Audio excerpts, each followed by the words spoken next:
Hey, what's up? I've missed you guys so much and I'm so happy to be sitting down and filming today's video because it's one that I have been just putting off. I know that once I open my mouth, I'm just gonna not shut up. So if I talk your ear off today, I'm so sorry. I do not do refunds or exchanges on ears. We all know that I like books. I like a good book. I like a really good book. I like a 5-star book. In today's video, I'm going to be going through every book that I have given 5 stars. I have a favorite books video from a couple years ago, maybe 2 or 3 years ago on my channel, but that didn't include all of the books that I've ever given 5 stars. So this is all the books that I've ever given 5 stars. However, if you do creep my Goodreads, you will notice that there are a few books that have 5 stars on there that are on this list, and that's because I only included the 5-star books that I think I would still give 5 stars to, if that makes sense, because I think there's some books that I've given 5 stars in the past that I would no longer give like the perfect mark to. When I give 5 stars, it means like I can't give it anything else. It's so incredibly good. It has fulfilled everything that a book needs to fulfill for me. I feel like I am honestly very picky with handing out my 5 stars because I've read 1,030 books in my lifetime, and so this is a very small list comparatively. So I'm quite happy with everything on here, and I've sorted it into categories. At first I was going to rank it from like my least favorite 5-star to my most favorite 5-star, and then I sat down and looked at these and I was like, I can't do that. We're gonna do this in categories, and the first category is my man, the one, the only, bring him in here. It's Rilke. Rainer Maria Rilke. I've read a lot of this poet's work. Most of his work for me is 5 stars, but not all of it, and so I only have 4 works of his that I've given 5 stars to. First one is, of course, Letters to a Young Poet. I'm not gonna harp on that. I think that is like the book of this channel, or it has become one of the books of this channel. Another one of his that I haven't talked about in a long time is the notebooks of Middlegrade. If I am saying that anywhere near correctly, probably not, because I don't speak German. This is great. This is spooky. I would really like to read this before I ever move out of the city because it's about his experience being pretty disillusioned in Paris.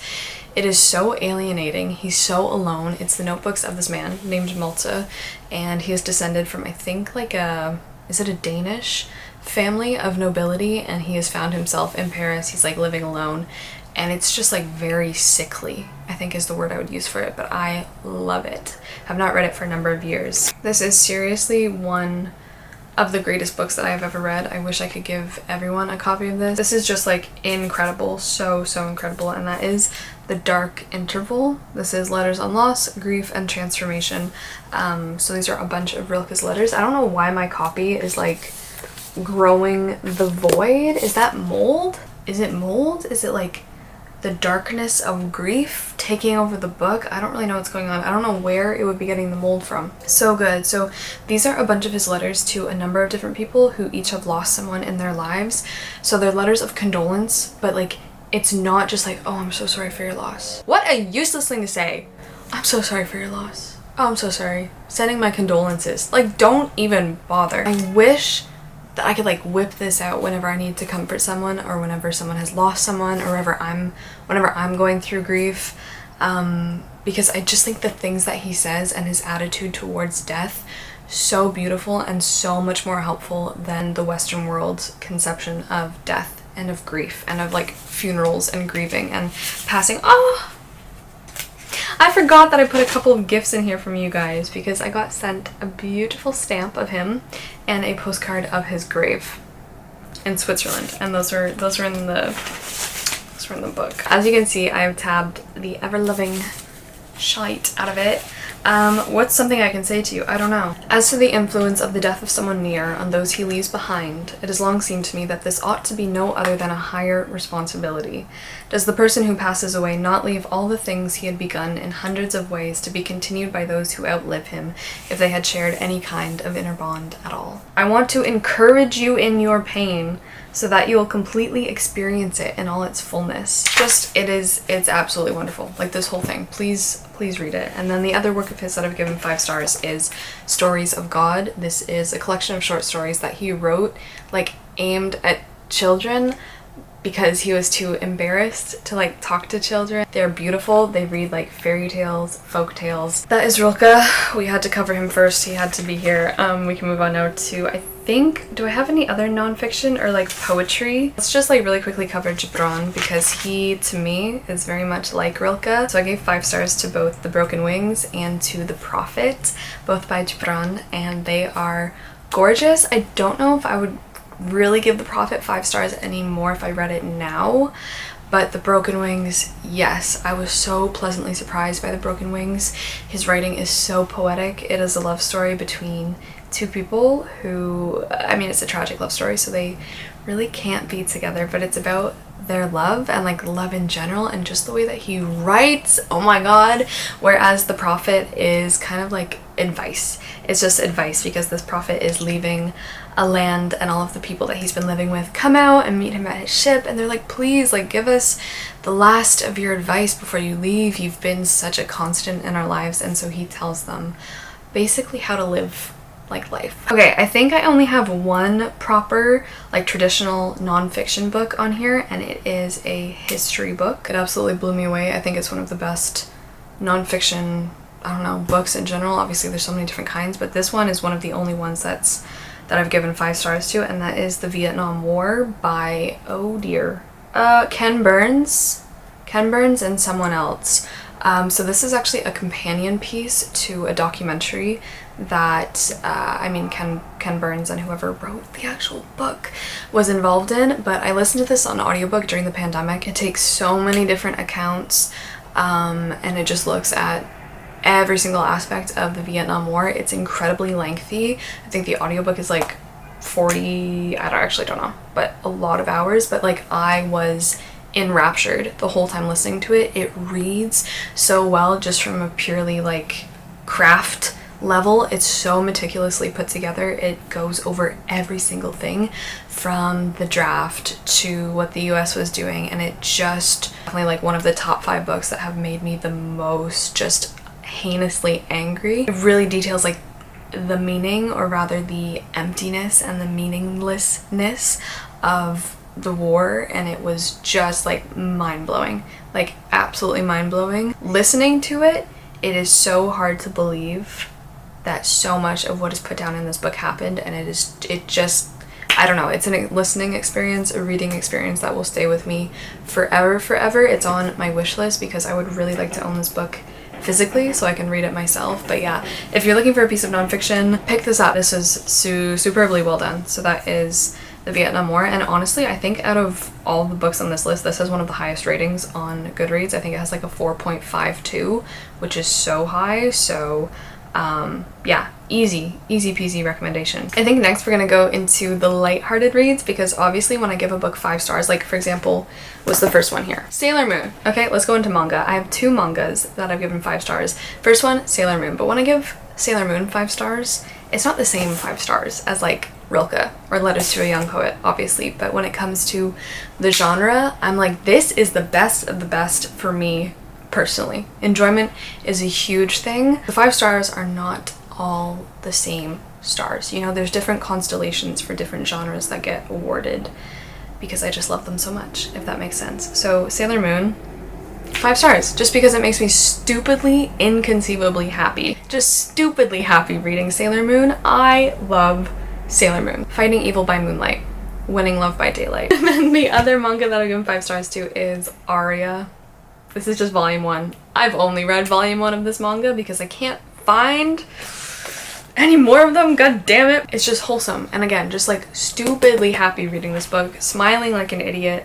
It's such a gift, it's such a blessing, and it's just so fun. This one is set in New Venice, which is Mars, but it's been terraformed to kind of resemble Venice, and we follow this girl who wants to be a gondolier. She's a gondolier in training. Let's move into middle grade. Middle grade children's books, whatever you want to call them. That genre, that category, like, it's just so important, and like the work I think that can be done in a simple like child's fable incredible, like so incredible and so wonderful. So I have a lot here. Number 1 is The Girl Who Drank the Moon by Kelly Barnhill.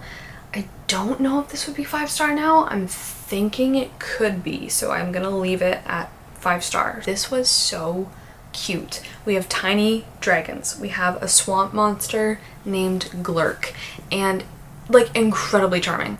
The charm is oozing, folks, and that's a good word because we're set in a bog for a lot of this story. We follow a witch who everyone in the town, like we have the town, we have the forest, we have the bog or whatever, and the witch like goes into the town every, I don't know how often honestly anymore, but she steals a kid every time, or like they leave her an offering. But it's like this tradition has gone on so long that the witch, who is now the witch, is like, why the hell is this village leaving me babies? It's so weird. And so she's taking the kids to like raise them and protect them. So one day she picks up this child. She names her Luna. She's just a baby, but she accidentally swallows moonlight, and so she becomes magical. And so it's a whole thing. It's really sweet. This made me cry. So that is The Girl Who Drank the Moon. Another 5-star, Anne of Green Gables by Lucy Maud Montgomery.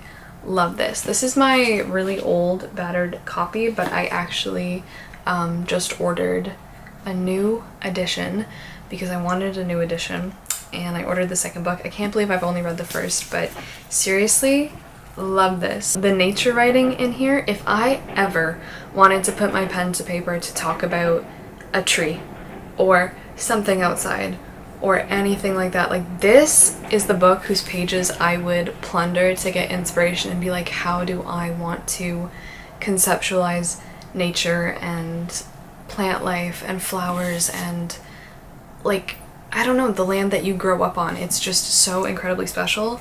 I probably don't need to tell you what this is about. Also made me cry, and it's just so incredibly wholesome, so sweet. Anne is someone, like, she's just such a role model. She's an incredible role model. I want to be like her so much. The shore road was woodsy and wild and lonesome. On the right hand, scrub firs, their spirits quite unbroken by long years of tussle with the gulf winds. Down at the base of the cliffs were heaps of surf-worn rocks or little sandy coves inlaid with pebbles as with ocean jewels. Beyond lay the sea, shimmering and blue, and over it soared the gulls, their pinions flashing silvery in the sunlight. "Isn't the sea wonderful?" said Anne, rousing from a long, wide-eyed silence. "Aren't those gulls splendid? Would you like to be a gull? Don't you think it would be nice to wake up at sunrise and swoop down over the water and away out over that lovely blue all day, and then at night to fly back to one's nest? Oh, I can just imagine myself doing it." The Dark Hills Divide by Patrick Carman. 5 stars. Love this so much. I talked about this one recently. This one I have had in my life since elementary school. I found it in my elementary school library. Love the heck out of this. So sweet. This is about a girl who gets to talk to animals. This is like one of those books that you read as a kid. For like the next 3 summers, I would like play outside pretending to be Alexa from The Dark Hills Divide and go and find little gemstones that let me talk to animals and like have a talking squirrel. And yeah. The Graveyard Book by Neil Gaiman. Did I also cry at this one? I think The Graveyard Book is maybe the best thing that Neil Gaiman has ever done. I am not a fan of Neil Gaiman's other books. I only like his Middlegrade. This is what I've discovered. I only like his Middlegrade. Coraline is very close to a 5-star. The Graveyard Book really surprised me on this like jump to a 5-star. I think this is spooky, it's atmospheric, it's touching, it's so funny, and it's just completely charming. And then I think this is the last middle grade that I've given 5 stars to, and that's Matilda. It's Matilda by Roald Dahl. I first read this in grade 3, I think, and it's just wonderful. I haven't read it in a while, but just like the story itself, the premise, I think this will just always be a book that I just love to bits and pieces. This is a story about a very neglected child whose family is quite rife with the disease of consumerism. Her father is a crotchety car salesman. Her mother, she's definitely in an MLM. And they hate Matilda. She also has an older brother who is basically just Dudley Dursley. Matilda gets really into books and into reading. She is way too smart for her own good, and her family punishes her relentlessly for this until she's shipped off to school, and there she meets this wonderful school teacher, and it's It's so funny. It's so sweet. It's so icky. It's so funny, and it's honestly really iconic. So that is Matilda. For some, I don't know how, but this remains the only Roald Dahl I've ever read. So weird. I should read more, but 5 stars. Love Matilda. I have more middle grade and more young adult, but they are in a separate category, which I'm gonna get to in a second. So I have like one romance book. It's a light novel, and that is Even If This Love Disappears Tonight. Oh man. I don't know what was in the stars the night that I read this, but I like lost something, some part of me like detached from my body and is forever in that book. It was just like the exact right time, the exact right place, the exact like right mindset that I was in, and this book devastated me. It looks cute. I was like, oh, this kind of looks like Your Name, which is one of my favorite films, and it kind of is. It's about this girl who has had a brain injury, and so her memory has stopped. Like, it doesn't go any further. She can live through a whole day, but then when she goes to bed at night, she'll wake up the next morning, it will be gone. And so she's pretty much just stuck like the day before she's had her accident. This guy from her high school who stands up to a bully to save this other kid, and the bully is like, hey, fine, I'll leave him alone if you go ask this random girl out because she's weird. And so they kind of just start hanging out. 5 stars is really like a feeling, and this was the feeling. This is the feeling of your youth dying. If this was a syllabus, if I was a syllabus, if I was a university class, it would be like Emmy reads, these would be the books on the syllabus. We do have a category that's just called winter. If you're new here, that's one of my favorite things in the whole entire world is snow. So one of my favorite books of all time that even just thinking about reading it, I want to vomit. It's Castle in the Clouds by Kirsten Gier. This combines everything. Oh my freaking god. I just love this. I love hotels. I love mountains. I love snow. I love Christmas time. This has it all. This has it all. This is so freaking charming. So charming. Some of my favorite books of all time are ones that are just so like, they're like a person. They're a whole person that you meet and you're like, oh my, you're just so cool. You're so interesting. The way you speak or the way that you are written is just so like captivating, and I'm like, I don't know. It just like gets you. The way that a person, or a book in this case, I don't know if this is making any sense, but the way that it talks to you, the way that you read it, it just like will say little things here and there, and they get like lodged in different parts of your tendons, and it's just like perfect, and it just like speaks to you in such a way that you're like, you are just so gosh darn charming. I just found this super randomly as well. Like I found this on my audiobook app. Next up in the winter category, we have Ember and the Ice Dragons by Heather Fawcett. This is a middle grade. Antarctica. Dragons, snow, murderous penguin. And this is so sweet. This is definitely found family trope. It is about this girl who is disguised as a human girl, but she's actually a dragon, and her adoptive father has disguised her to protect her from poachers. Her power is getting out of hand because she's never really had anyone to train her fire powers because she's a fire dragon. She breathes fire, obviously. And so she's like, I'm gonna go to Antarctica so I don't hurt anyone. I'm gonna go live in the cold with my aunt who is a scientist in Antarctica, and it's just very cool. It's set during the Victorian period, I think, where England has like colonized parts of Antarctica, and they have like a whole castle there for the Prince of Antarctica. It tackles a lot of English expansion and imperialism because the Prince of Antarctica is a little shit. It's really great. Honestly, it's really great. This book is in the winter category because yes, it deals with winter and snow, but this might be like, you know, if I did rank all of the books in this video, this one would be very, very, very, very high. That is Icefields by Thomas Wharton. This is, I don't know how to tell you that this is like, it's just my book. Like, Thomas, can I call you Thomas? You don't know me, but you wrote this for me. Somehow looked in my brain before I was even born, actually, just how much of my life feels like it is this book. I just love it to bits. Thomas Wharton's writing in here I think is like incredible. It is so good. I wrote my thesis on this that I'm now trying to get published, and it's so incredibly special to me, like so incredibly special. This is about an amateur glaciologist who falls through a crack in a glacier, falls through a crevice, and he's hanging there upside down, like thinking like, I'm gonna die, this is kind of it for me. But he sees something in the ice, trapped in the ice, and eventually he is rescued, and he spends like the next 25 years of his life coming back to Jasper, waiting for the glacier to recede, melt, so that what he saw in the ice can finally be released. Ice as metaphor, ice as exactly what it is. It's about so many different people, because so many different kinds of people are obsessed with the glacier, and they come back obsessively year after year. It was written exactly like I wanted it to be written. For this one, I seriously have you guys to thank for this, because a lovely subscriber sent me this book called Molly of the Mall. If you're watching this, you know who you are. You're from, I think you're from Edmonton.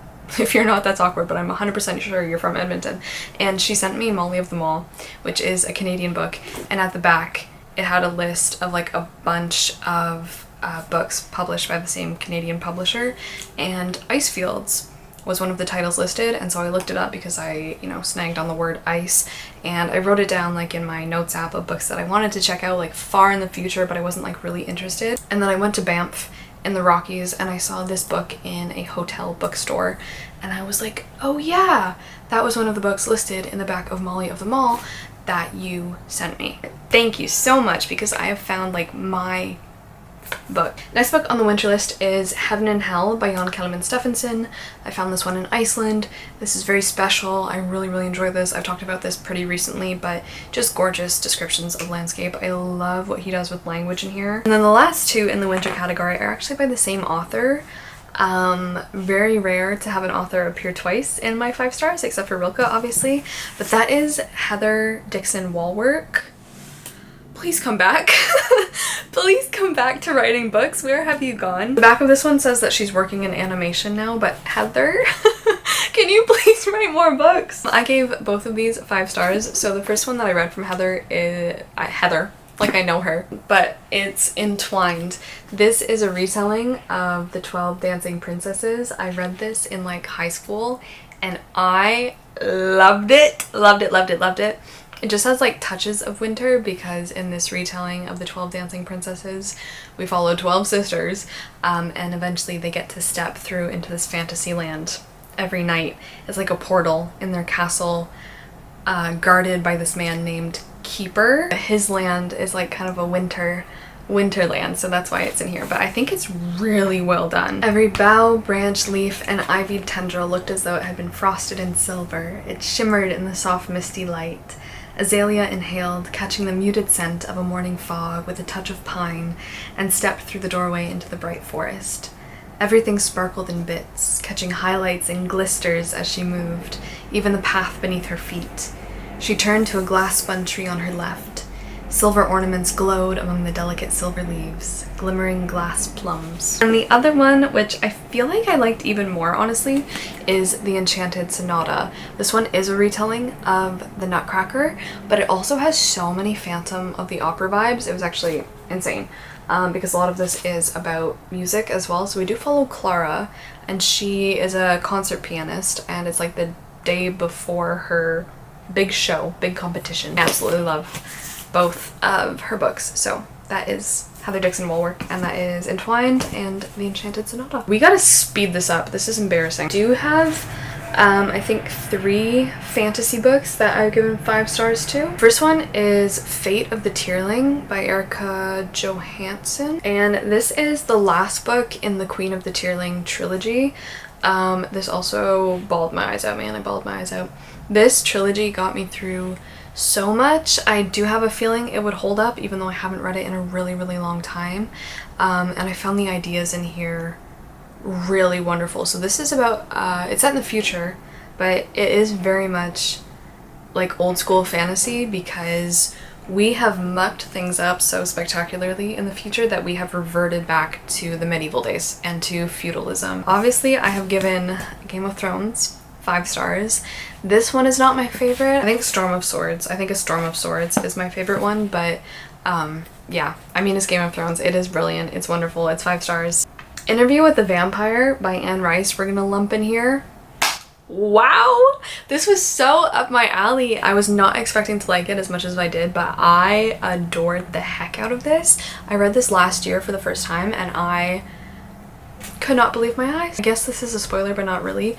It's Lord of the Rings by Tolkien. I'm so happy. I'm actually currently reading this. I haven't finished this, although this is a reread and it is 5 stars. This time, oh yes, last time I read this I gave this 4 stars. This time I've come to my senses and this is totally a 5-star book if I've ever seen one because I just love it. I probably should have put Harry Potter in middle grade, but I guess we're just gonna throw it here in the fantasy section because I kind of forgot about it. This is such a big part. This is such a big part of my life, such a big part of my childhood. Just helped me through so much and I love it to bits and pieces.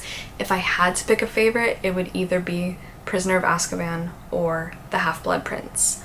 Don't make me choose. I'm gonna go charge this for a little bit. I'll get to finish telling you the rest of them in like 2 seconds for you. Queen of continuity, I am not, but we're gonna keep going. I think what I'm gonna do for the rest of these, I am not really gonna talk too much in depth about them if I've already mentioned them in my favorites video. Next category I have is like science fiction, dystopian, whatever you want to call it, I guess, fantasy adjacent a little bit. First book there that I've given 5 stars is A Canticle for Leibowitz. Is it Leibowitz, Leibowitz, or Leibowitz? Will I ever know? Probably someone's gonna tell me. This is by Walter M. Miller Jr. I got to read this for a sci-fi course that I took at uni. I love this. I don't know if it would still be 5 stars. I read it years ago now, but I remember just absolutely eating this up. This is such a cool book. It's about nuclear disaster. It's about cyclical nature of humanity. It's about how the great lesson of history is that no one learns. Among other people, we follow a monk who is living in a convent and he is discovering things about humanity's history and everything that's going on. It's really good. It's really cool. I found this so good. Next up, I gave 5 stars to Solaris. Oh, Grendel has brought me a gift. He's always bringing me gifts. I feel so spoiled. What do you have for me? Thank you. It's a wet bird thing. Who's testing whom? It is about this planet that has a consciousness of its own. It is definitely pretty hard sci-fi because there's a lot of like academic-y sci-fi stuff inserted in here, and the scientists who go there are kind of like plagued by their repressed memories. So really good. This freaked me out. Last sci-fi-ish dystopian book that I've given 5 stars to is 1984 by George Orwell. This is one of the ones on here that, yes, I gave it 5 stars, although to be honest, I don't think it's a perfect book. I think it does kind of lose its touch in the second half or in the last quarter of the novel, but this is still 5 stars for me. I absolutely loved it. It talks about so many themes that just go beyond the book, and that's one of the things that I think are going to give a lot of the books you'll see in the later categories. For example, Don't Eat War and Peace. Let's go into some hard classics. First up, we have War and Peace by Tolstoy. Yes, it's a 5-star. Lick it. ASMR. I have my whole War and Peace diaries if you want to check it out, so I'm not going to harp on it too much. I cannot wait for the day when I read this again. I don't feel ready to do that anytime soon, but just gorgeous. Next up, 5 stars, The Brothers Karamazov by Dostoevsky.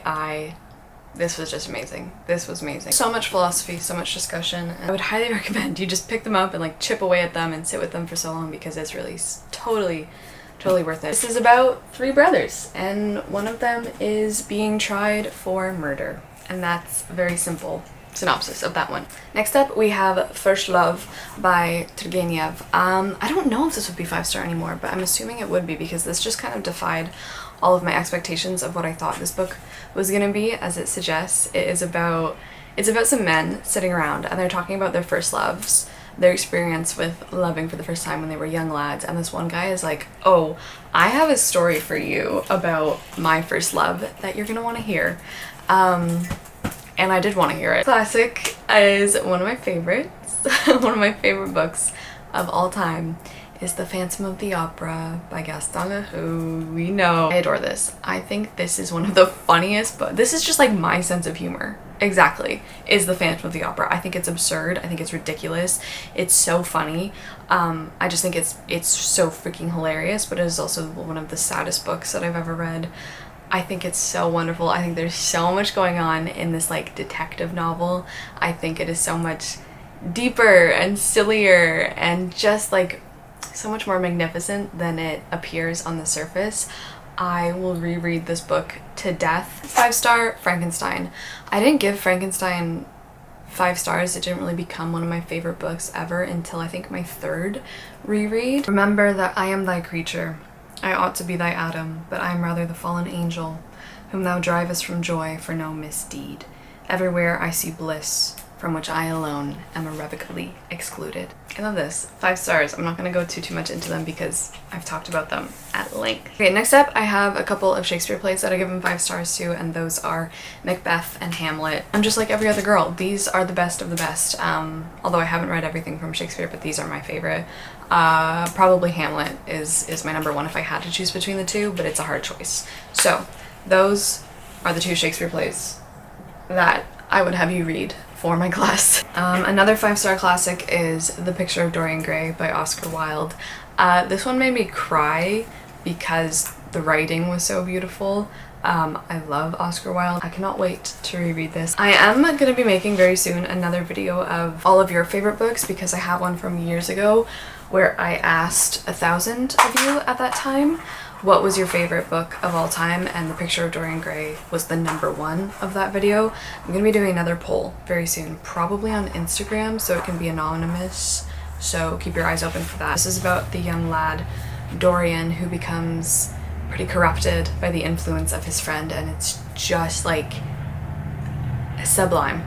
Next classic, let me just bust out the manuscript, is Paradise Lost. The best of the best. John Milton. I can't believe you've done this. First of all, this is gorgeous. This is from SP Books. I just want to like show it off, but yeah. The manuscript, and it also comes with illustrations. I just like genius. This is John Milton retelling like a couple of Bible verses about humankind's fall from Eden. The beauty of it, like it's one of those ones where you just want to sit there and like read it out loud to yourself. Next classic I've given 5 stars to is The Turn of the Screw by Henry James. It's so twisty. Literally, I remember having such a hard time grappling with just the way that this story is told because it is a ghost story.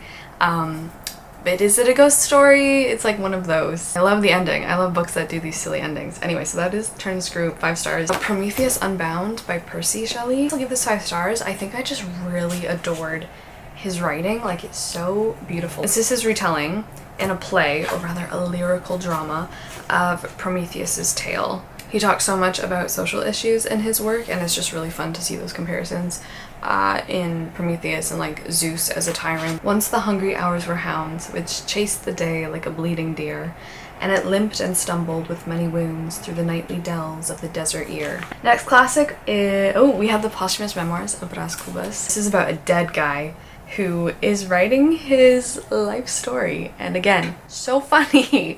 It's just so funny, so charming. We have The Count of Monte Cristo. This one blew my gosh darn socks off this year. This was so good. I ate this up. I was not expecting to be just utterly consumed by The Count like I was, and I am like obsessed with this book. I wish I was still reading it. I wish it was never over. It's like 1,000 and something pages, but so good. Never boring. So much drama. So funny. And that, my friends, is the last classic that is on this list.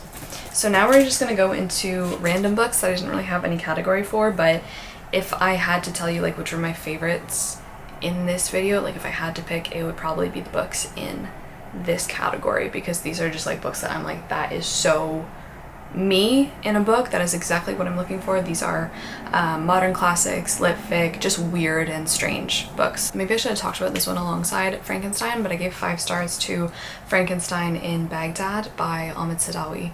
And it's a retelling of Frankenstein, but it's set in Baghdad in 2005. It's horrifying. Like, it's just absolutely horrifying. It is gutting. I think just the way that it recontextualizes the tale of Frankenstein and like bestowing life. Follow a number of different people in Baghdad, but the book opens with a security guard of a hotel being blown apart by a bomb. His soul has left his body.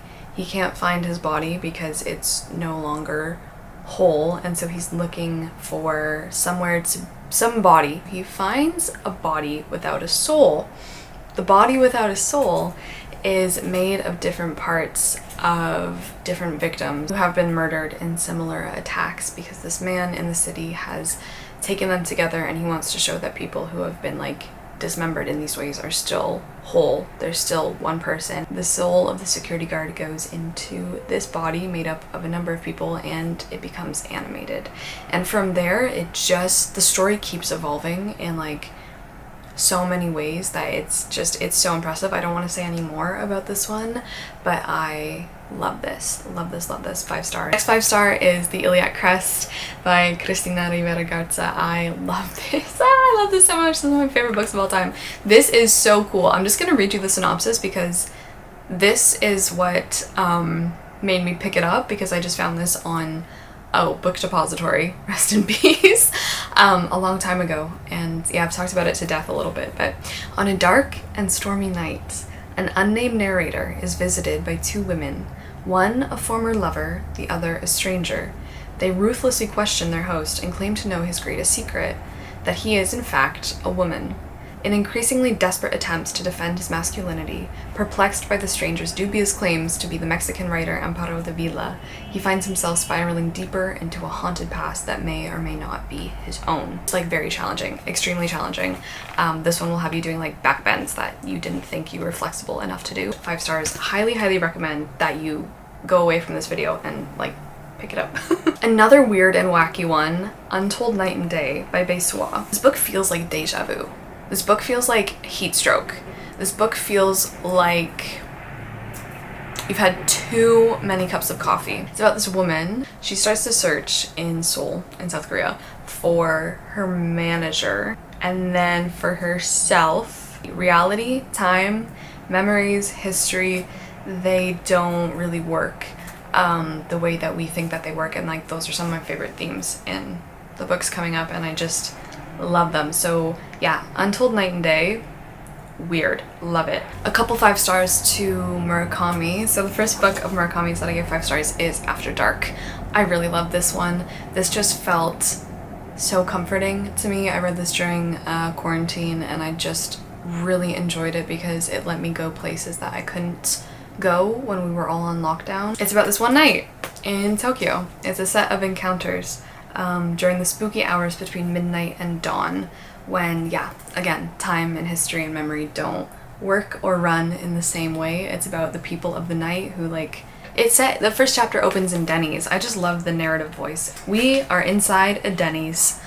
Unremarkable but adequate lighting, expressionless decor and dinnerware, floor plan designed to the last detail by management engineers, innocuous background music at low volume, staff meticulously trained to deal with customers by the book. Welcome to Denny's. Everything about the restaurant is anonymous and interchangeable, and almost every seat is filled. After a quick survey of the interior, our eyes come to rest on a girl sitting by the front window. Why her? Why not someone else? Hard to say. But for some reason, she attracts our attention very naturally.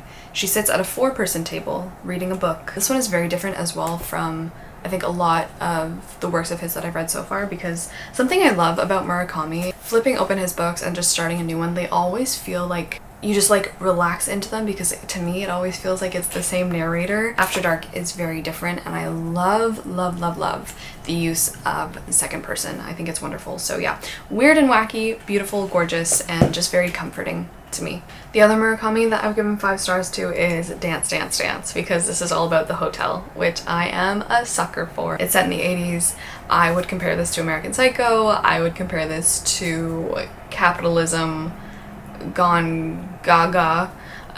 It's really great. Next up, we have a book that I feel like I never get a chance to talk about on my channel, but that is Cloud Atlas by David Mitchell. This is one of my favorite books of all time. I read this in high school, and I just think about it all the time. I think this book and the film as well, they just like broke a little bit of something inside of me. I'm just forever thankful to this. I need to reread it. I need to reread David Mitchell because I really love him as an author, and it's been so long. But this is about different people in different timelines. It might be the 1700s, and then it stretches all the way into the far post-apocalyptic future, and it's about how these people's lives are intertwined. So much about connection, human experience, history, reincarnation, if you will, and it was just beautiful, like just absolutely gorgeous. And this makes me, reading this like just made me proud to be a human being, which is not a feeling that I'm very well acquainted with, like probably ever, but this one I was just like, yes, like this is what the best of people can be like, and it just made me very hopeful. Another 5-star,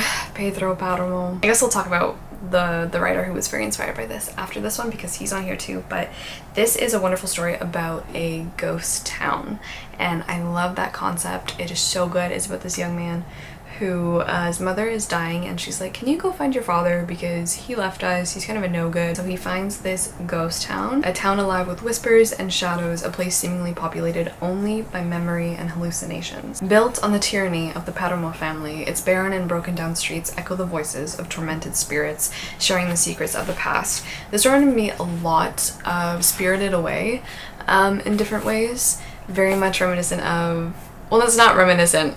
Okay, we'll get there in a second. Also, this was a gift from Jerry. Thank you so much. It's so creepy. It's so creepy. I just want you to go into it, read it, and be like, oh, what was that? There was a time when night after night I could hear the sounds of a fiesta. I would walk into town to see what the uproar was about, and this is what I would see. Just what we're seeing now. Nothing. No one. The streets as empty as they are now. This is the book that inspired 100 Years of Solitude. I was gonna save this one to talk about it last, but no. We're gonna talk about it now. This is my favorite book of all time. I have never found anything else like this on the planet. Like, I seriously haven't. This is above and beyond everything. Next 5 stars is Autobiography of Red by Anne Carson. I would like to thank my Tumblr days for this one. Just the way that she weaves, Anne Carson weaves Greek mythology and modern day, present day, the human experience all into one thing. It's gorgeous. Her writing style is unlike anything else. She like makes you conceptualize things in such a new way, a different way. She makes you think about things, and it's so gorgeous. I don't want to say any more. It's based on one of the 12 labors of Hercules. Chef's kiss. Okay, next up we have another inspired book, and that is Grendel by John Gardner. This tells the story of the monster from Beowulf, Grendel. And of course I love this, and I love the name Grendel. Grendel. I just love the sounds in it. I love this book. It's a 5 stars, one of my favorite books. I named my cat after Grendel. Touches on so much, because Grendel in the Old English poem Beowulf, of course, is not, he's not really represented well.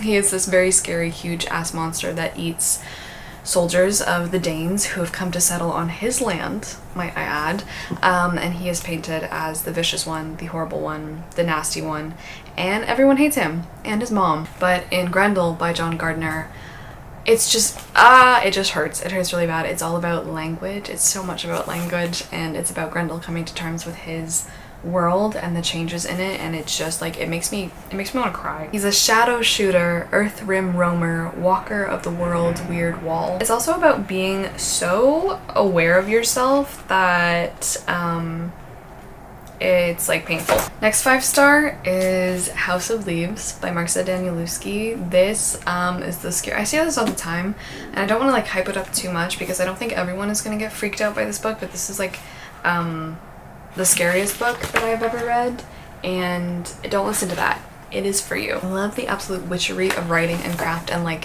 what he does with the novel in here, because this is so many stories. It just makes me want to throw up, okay? If I had to think about a book that made me want to puke, it's House of Leaves.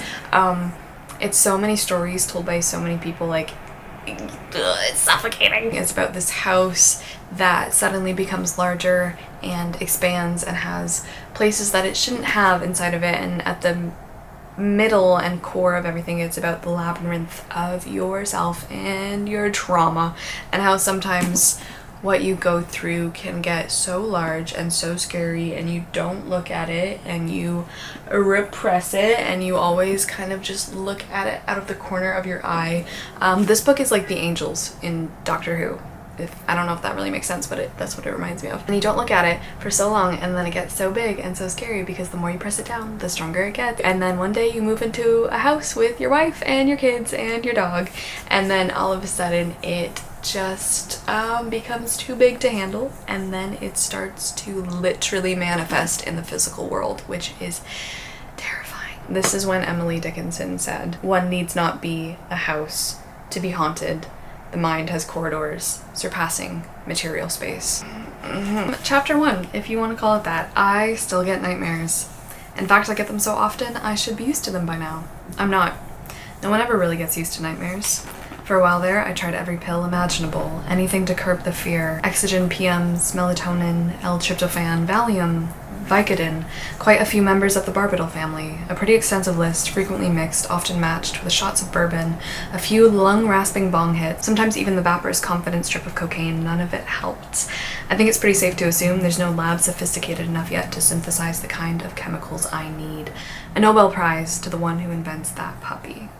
I'm so tired. So next 5 stars is Beloved, another take on the haunted house. Toni Morrison, so good. I need to read more from her immediately. I don't have any unread books from her on my shelf currently, so I'm gonna need to get some. This is also about a house that gets moved into, and it is haunted by this little girl named Beloved. Next 5-star read is Season of Migration to the North. This is one of my favorite books of all time. This is, again, so good. An Arabian Nights in reverse.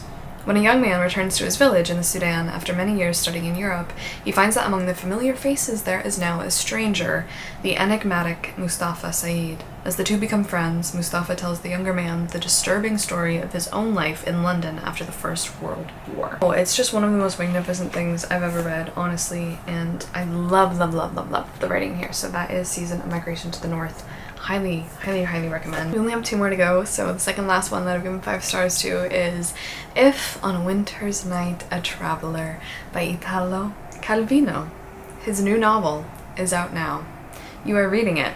I read this for the book club, the World Tour book club that I host on Fable, where we read from around the world. This is so hard to read, but so good. So, so good. This is about reading. It's a book about the book. It's a book about reading a book. The last book that I've ever given 5 stars is The Bloody Shaver by Angela Carter. This is the only short story collection that I've ever given 5 stars. I hate short stories, but I love these. Angela Carter, marry me. I want to write like her. I want to bathe in her words. I want to be her. This is a retelling of a number of different fairy tales. Very dark, very bloody, very gothic. If you made it to the end, oh my god, please leave me your list of 5-star books, or just even like your favorite top 5 5-star books, top 5 5-star books, and leave me a little star emoji if you got to the end of the video, because I'm so sorry that I talked for so long. Thank you for coming out. I hope you love any of these if you pick them up, as really truly my one true mission. But until my next video, I've missed you guys so much. It's nice to be back. Thank you for watching. Go have a wonderful day. Ciao.